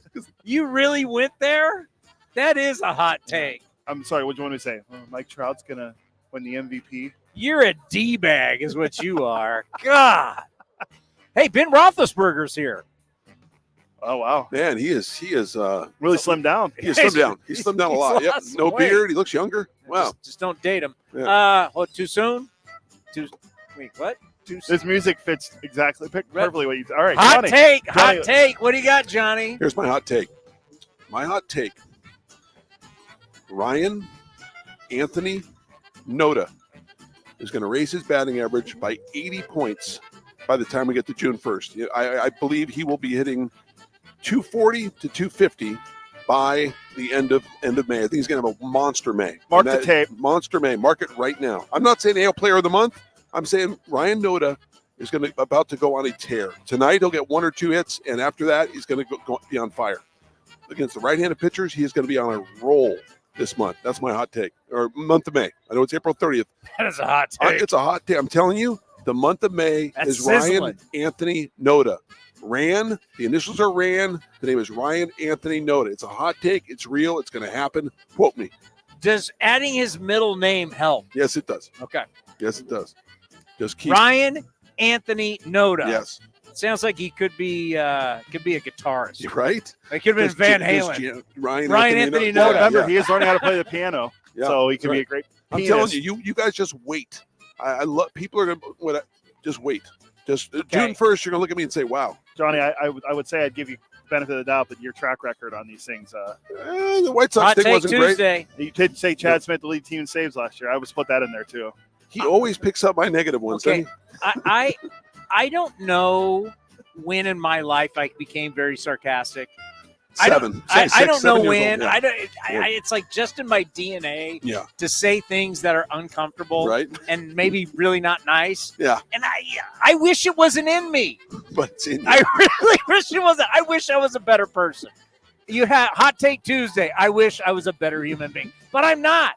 So Cody just says Ryan Noda learning how to play the piano. Yeah. And immediately I want to blurt out, well, maybe you should learn how to hit. Oh, wow. See?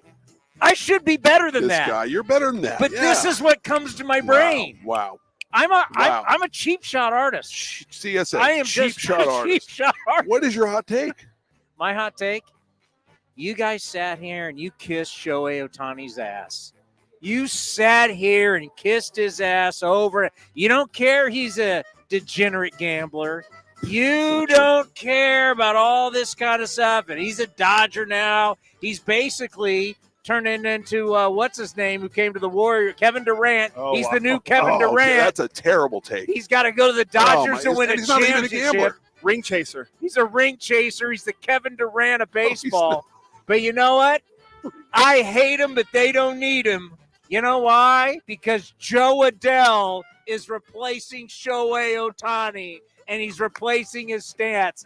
We don't need you. We don't need your gambling problem. Doesn't have a gambling We problem. don't need any of the circus you and your interpreter. Is he gambling at? We don't. We got Joe Adele, baby, because Joe Adele is the newest star in the American League West. Move over, Ohtani. Joe Adele, after 8,000 years in AAA, is now the guy. He, as of today, Mike Trout now being out, Adele might be the best player. Have on you the seen Angels. that? They're going to need him. They're going to need him. We sat here for years watching Joe Adele struggle, Yeah. and they keep going, he's going to be great. They keep him in you've Yeah. seen him in AAA Absolutely, forever, yeah. right? Yep. And he put up huge numbers. He did. He got up to the big leagues and he struggled. But I'll tell you this, I know you because I've been watching your show for a long time. You have had a lot of takes anti-Shohei. You know you have. Oh, You've yeah. been anti-Shohei. I'm This guy's not a been anti-Shohei. You're not. I appreciate the talent, but I knew there was darkness. There was too much Behind the light, there was too much darkness. light, right? Too much light. Well, there was just too much. You don't know anything about him. His teammates don't know anything about him. There's something there. There's something there. You're going pro Joe Adele? No, I'm saying Yeah. don't need Ohtani. You got Joe Adele. Okay. Joe Adele is replacing his numbers. And if you look at it, he is. It's April 30th. But yeah, I hear you. It's Oh, early. you just went early on takes. It's Hot Take Tuesday. You can't challenge my hot take. I just don't like the take. I don't like your take. Yeah, because you're an Ohtani guy. No, I don't need Ohtani. Don't need his issues. Don't need it. What did they win with him? Can't win with him, as Mike Singletary said. Can't do it. Can't do it. You know, I actually, love you, I came Tony. up with a couple other ones if we really want to go, but he's always going to stick with one. Wait. I want to know. It's Hot Take Tuesday, not Hot Takes Not Tuesday. hot takes, sorry. I want to know what's wrong. Joe Adele is having a monster He start. is. I like Joe Adele. I do, and I've always had Joe Adele. So all I'm saying is he's replacing Ohtani's numbers that you lost. Will he replace those numbers by the time we get to September 30th? I mean, you think? Hot take. Hot take. That Joe means he's Adele. got to hit like 40 He bombs. does, he does. Still some bases. He does, yeah. Well, actually, he's got to learn how to run the bases better, but The thing when Adele started, it's like he could running hit, bases. Who cares? yeah, he could hit in AAA. The question was his because he struggled defensively, but he's tightened that up a little bit. So And he's hitting. let's put him in he's hitting. DH. He is. hit. He's hitting. He's Right now, if Joe Adele showed up right now for the A's, he'd be our best player. Who else do we have hitting over 300 and hitting bombs? Tyler Nevin, Nevin. right now. Last 7 Games. games. Last question. You're not going to give the answer. Other than that, Yeah. no. But, I mean, Joe Adele has been doing it all year long. All year long. It's April. I mean, I'm not saying it's early, but it's April. It'll be all year long. What? 30 month? games. 30 Yeah. games. This guy. Yeah. I mean, Well, you know what?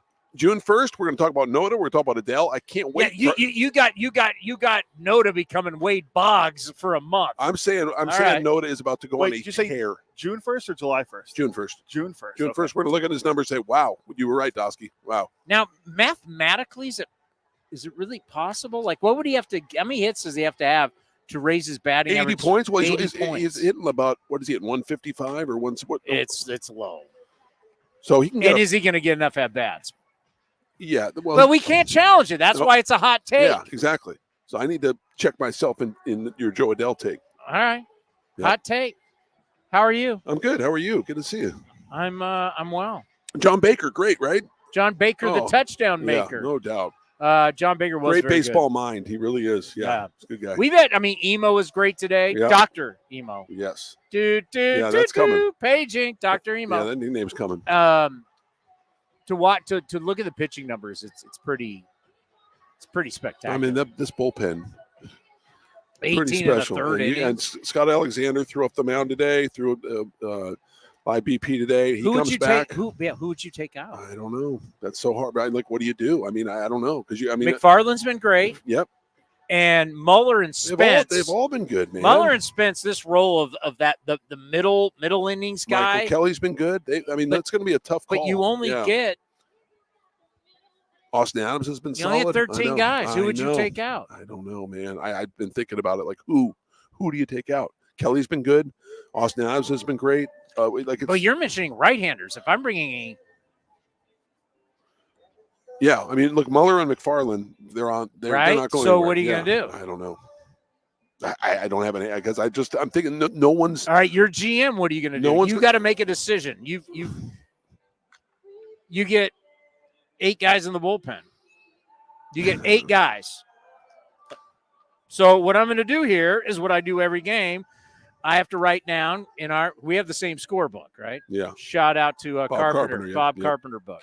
All right, so you got Mason Miller. Is he going anywhere? No. Urseg. Is he going anywhere? No. Jimenez. No. Adams. No. Kelly. No. Spence. No. Rule 5 pick. He has to stay here. Right, exactly. And he's thrown well enough the Yankees would take him back in a second. Muller and McFarland. Right. And then I go over here to the left side. Yep. Muller comes in middle. Yep. And McFarland. Yep. That's your bullpen right there. I write it down. And then you got every Alexander game. back, so you got to make a call. Well, Alexander's here. Yeah. Alexander did not throw the ball well in spring training. Yeah, it was spring training, and his track record speaks for itself. He's a ground ball machine. Then who are you taking out? I don't know. I think it's either somebody has to go, Johnny. It's either Kelly or Jimenez, right? I mean, that's the bottom line. I don't have an answer. That's why I just do the radio, and I'm not the GM. Who would you take out? I mean, what do you do? Everybody's pitching well. Why do I have to have Alexander? You got to have Alexander in there. Alexander, you're saying don't have Alexander with his track record, ground ball machine. He's proved he can do it at the big league level consistently. Well, am I going to take out a right-hander to add another lefty? It'd be nice having 3 lefties in that pen. Why? Effective lefties. I mean, if I'm taking anybody out as a righty, I'm taking Kelly out. I think it's I can't lose Spence. I can't lose Muller because Muller is out of options. Muller's out of options, right? Yeah. Miller's an out of options guy. Yeah. And Spence is a Rule 5 guy. Yeah. So I got to keep them. I'm just looking at the business of it. I'm not getting rid of Danny Jimenez. Yeah, I know, but it's nice having 3 lefties out of that bullpen, man. Then to me, Kelly would be the one that goes. All right. That's tough because he pitching well. He pitched well last night. And Kelly's giving you some length. I know. He has. Wow, you just sent Kelly out of here. Oh, I did? Okay. Yeah. Hey, hot take. Noda. Hot June. I did the math. Yeah. Ryan Noda's 11 for 79 right now. Yeah. So what does he have to do? If he just double that, he gets 79 at bats through the next month. Yeah. He needs to get 27 more hits to get to 240. Doable. So he needs to be 30. Doable. He needs to be 38 out of 158 at the end of May on the season to be at 240. Look at this math guy. God, man. Wow.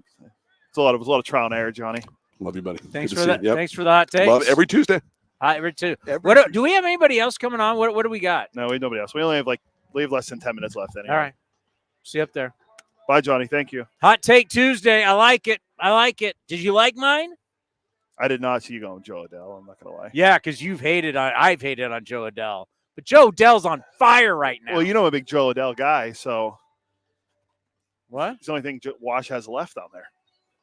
Well, sorry, is Rendon going to come back and save the season? Or? This is the odd time of the show when the sun goes over, and all of a sudden we're like, yeah. What the other hot take I had was the A's will have 2 All-Stars.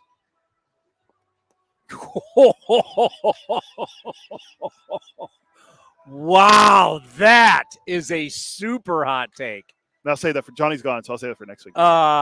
When was 2014 the last time we had 2 All-Stars?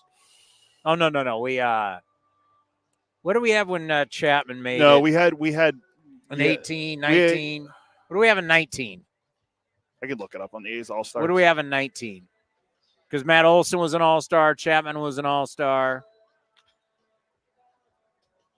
Last time we had multiple All-Stars. It's got to be 19. There was no All-Star. No, 2021, Bassey and Matt Olson.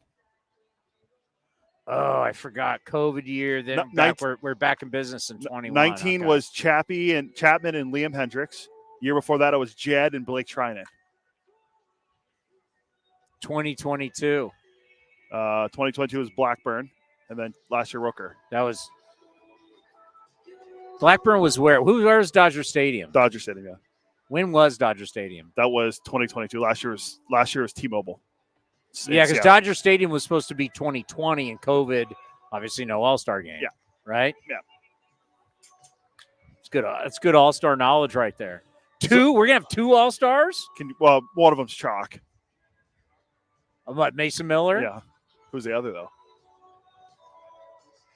Make it easier. It's not a position player. You go Urseg, too?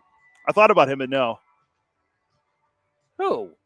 JP Sears? Paulie Pan Pizza. No. Okay. What? Or so many starters end up not pitching the game, and Blackburn keeps pitching well. That's what you said. Oh, you wanted hot takes. Yeah, I hear you. Do you want me to go up and go, Mason Miller is going to be the All-Star. He's going to close out. Well, this is technically not your hot take. By the way, True. do we have the final from last night, Mariners? Yeah.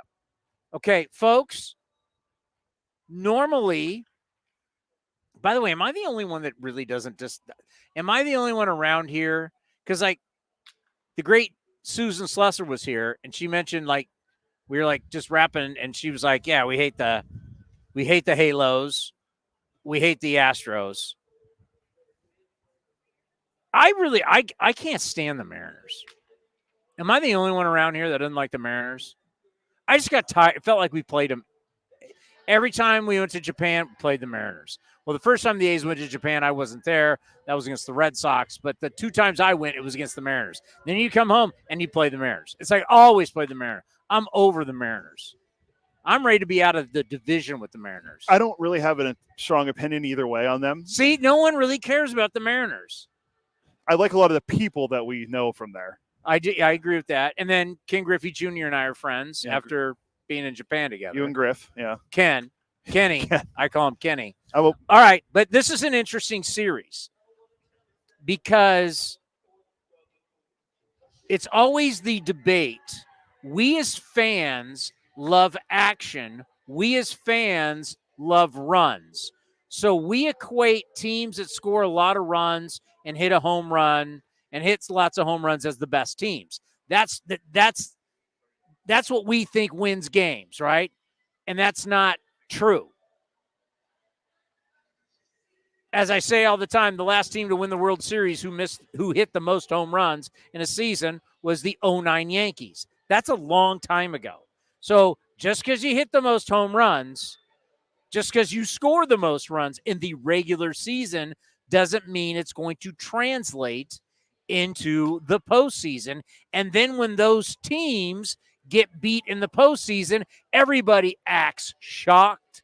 Everybody thinks there's something wrong with the playoffs because how could this juggernaut from the regular season stink it up in the postseason? Well, maybe it's a little overrated to pound people during the regular season and then not show up when the bright lights are really on. So this series going on right now in the Pacific Northwest is an interesting one. It's Seattle up against Atlanta. Why would this be interesting? Best offense versus best pitching staff. So Seattle gives up the least amount of runs a game while you have Atlanta, they score the most runs, right?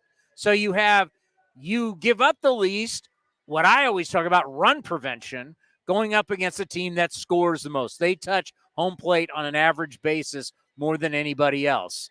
Round 1 of this 3, it's like MMA, it's 3 rounds. Round 1 goes to hit it. The stretch by Minter. Polanco a lead, and the lefties 3-2 on the way, swinging a fly ball deep to left field, and this one is goodbye baseball. A walk-off 2-run home run for Mitch Garver, and the Mariners win it. They win it 2-1 over the Atlanta Braves. Garver with his fist in the air, rounding second, ready for the ovation, and greeting his teammates at home plate. A high five for Manny Acta. Garver tosses his helmet, slams it down, being mobbed by his teammates. The Mariners with a walk-off win tonight over the Atlanta Braves. Old Mitchie ball game. Thank you to Mariners Radio for the call. That was Riz on the call, right? Yeah. Usually it's Dave Sims or our good friend Aaron Goldsmith, but no, it was Riz. So good call. Big win for the Mariners. Mariners starters have allowed 2 earned runs or fewer in a franchise record 17 consecutive games.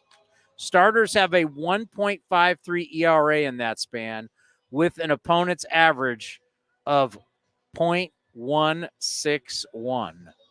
The old 161 batting average. So, run prevention versus runs scored. Round 1 goes to run prevention. Could you say the Mariners assembled right now from their pitching staff are a team maybe built for the postseason because they're preventing runs and they're scoring just enough to win? I know it was a walk-off, but yeah, if they could get there. Yeah. That's the thing, if they can get there. Because that was the thing last year. Can they get there? Can they get there with their pitching? And the problem is they can't get there with their pitching. Yeah, they can't get there with their offense. Yeah, Julio finally hit a home run like last week. Yeah, Julio's starting to play better. He got the trident the other day. Yeah. But it's just their offense. And that was the big thing about their offseason is what are they going to do in the offseason? And they how much time do we have? We have to go. Oh, I was going to bring Amelia on. Yes, you can. You're the new voice of A's Cast. Do you hear Amelia? Does everybody like Amelia? Well, you can't react, but does everybody like Amelia on the commercials? I mean, there's a lot of people waving. Is everybody wave your caps? Yeah. I think Amelia. They're going full Johnny on our commercials has been refreshing. I'm being replaced as a chicken pie shop and nest betting guy. Unfortunately, yours still get played too. Well, I heard an old chicken pie spot earlier from a game replay from another former colleague of ours as well. I've been hearing. Who was that? Joey, the Italian stallion. There's so many voices on that for chicken pie shop. There's never been one defined voice. You know, Amelia struggles like a lot of people do with the fact that we don't know how to really look at starting pitching anymore. We had the pitching coach for the A's on today. We did, correct, for a segment. And when I tell people that the average starter in Major League Baseball only goes 5.1, they don't believe it. Well, it's fact. It's fact, and it's going down. Amelia, what do we do? 5.1. What do we do? We're going to staff every game?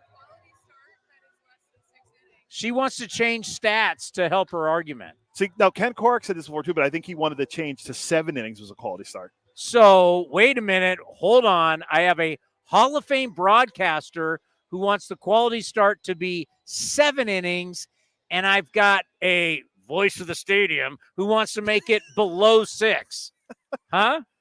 Who am I going with here? Hall of Fame broadcaster or the person that goes, now batting. Now batting. She wants quality start to be like 4 innings, 5 runs a game or something like that. 5 2/3, she's saying. So you're 5 2/3? Oh, I think you're saying 5 2/3. 5 innings, 2 runs. Oh my God. And you wonder why we don't test kids anymore. We don't want to do SATs. We just keep lowering the bar. Keep lowering the bar. By the way, you know who the king of quality starts was last year in Major League Baseball? You might have heard of him, Garrett Cole. Yeah. Where's he at? See, that's what always gets back to. It's like, yeah, how's he doing?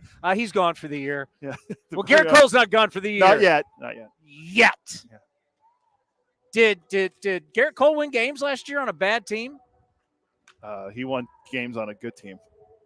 The Yankees weren't good last year. Well, they were 500. Yes, I forgot. But they were still 82 and 80. Yeah. He won some games, yeah. He won the Cy Young last year. Oh, that's right. He won the Cy Young. So the guy that was great at quality starts won the Cy Youngs and had a great record. See, they all kind of go hand in hand. Bill James, let me just end on this. Bill James started coming up with all these crazy kind of stats, right? That we'd never seen. Cody, when they developed OPS, they all want to figure out like who really is the greatest and all that. When they figured out OPS, Amelia, who do you think when they figured it out all the time who has the best OPS? Because they want to prove that the home runs, RBIs, all that kind of stuff, that's old. Those stats don't mean anything.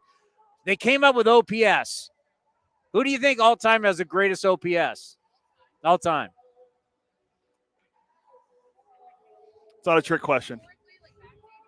All time. When I say all time, it means anyone who's ever played. No, not Mark Canna. She originally said Mike Trout. Not Mike Trout. Trout's pretty good. They tried to prove the old guys wrong. It was Babe Ruth. Might have heard of him. Like all the stats they kept doing because they wanted to prove it wasn't Ruth, all the stats kept going back to George Herman Ruth. George Herman Ruth. They all kind of work. All the stats really work together. Right? That's why when you say this stat doesn't matter and that one matters, it's like batting average. Even our guy Brian Kenny is starting to realize, man, if you don't hit and guys aren't walking like they used to, we start to have problems. Yeah, this text thread last night was very extensive. Well, it was one person texting a lot while one was driving and another didn't participate. Yeah, if a tree falls in the forest, it. Are we done? Yes. This was a great show. Why can't you at least? Can you come say hi? Come say hi. All right. Dr. Emo, Scott Emerson was on the program. Tyler Nevin, who right now is the best position player for the A's. And you saw me. I apologized. You did. That's correct. I was big enough as a man to say, you know what, when you showed up, we're like, okay, but now I apologize. You got to be in the lineup every day. How many broadcasters would apologize to a new player? Most guys would act like, oh, I've loved you ever since, man. This is awesome. Bro. I didn't go bro. I admit it. I was like, well, you know what? I was wrong.